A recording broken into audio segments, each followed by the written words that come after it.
Hi అండి, నమస్తే. నేను మీ లక్ష్మి.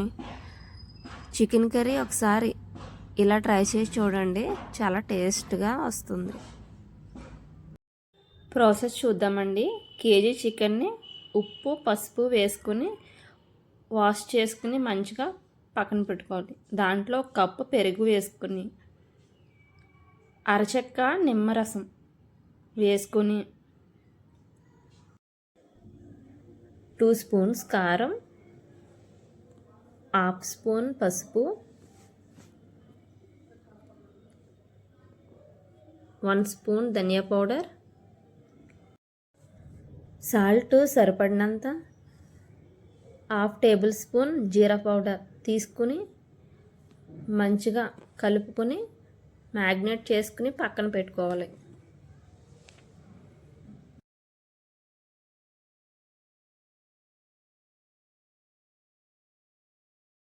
తర్వాత ప్యాన్ పెట్టుకుని 2 టేబుల్ స్పూన్ల ఆయిల్ యాడ్ చేసుకుని సహజీరా బిర్యానీ ఆకు వేసుకుని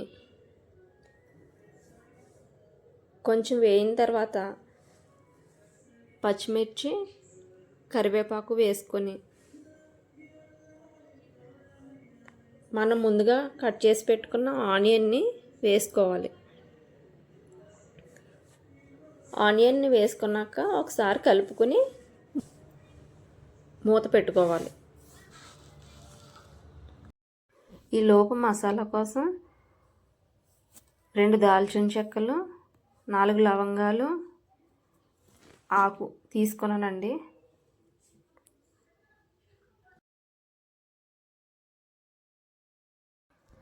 తర్వాత ఒకసారి ఆనియన్స్ చూసుకొని దాంట్లో నేను జీడిపప్పు తీసుకున్నానండి, ఒక 20 పలుకులు జీడిపప్పు వేసుకుని వేయించుకున్న తర్వాత 2 టేబుల్ స్పూన్ అల్లం వెల్లుల్లి పేస్ట్ వేసుకుని వేయించుకోవాలండి, పచ్చివాసన పోయేంత వరకు. తర్వాత మనం ముందుగా మ్యాగ్నేట్ చేసి పెట్టుకున్న చికెన్ని దీంట్లో వేసుకొని కలుపుకొని మూత పెట్టుకోవాలి. ఒక 10 నిమిషాల తర్వాత ఇలా మూత తీసుకుని చికెన్లో ఉన్న వాటర్ అంతా చూడండి. ఇలా అయిన తర్వాత గ్రేవీకి తగ్గట్టుగా ఒక 250 ml గ్లాస్ వాటర్ తీసుకుని దీంట్లో యాడ్ చేసుకుని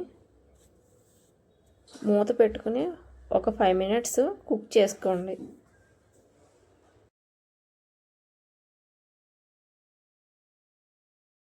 5 minutes తర్వాత ఒకసారి మూత తీసుకుని చక్కగా కలుపుకొని మనం ముందుగా తయారు చేసి పెట్టుకున్న మసాలాను వేసుకుని చిటికెడు ఇలాచి మిరియాల పౌడర్ వేసుకుని ఒకసారి మంచిగా కలుపుకొని మనం కట్ చేసి పెట్టుకున్న కొత్తిమీరను వేసుకుని స్టవ్ ఆఫ్ చేసుకోవడమే.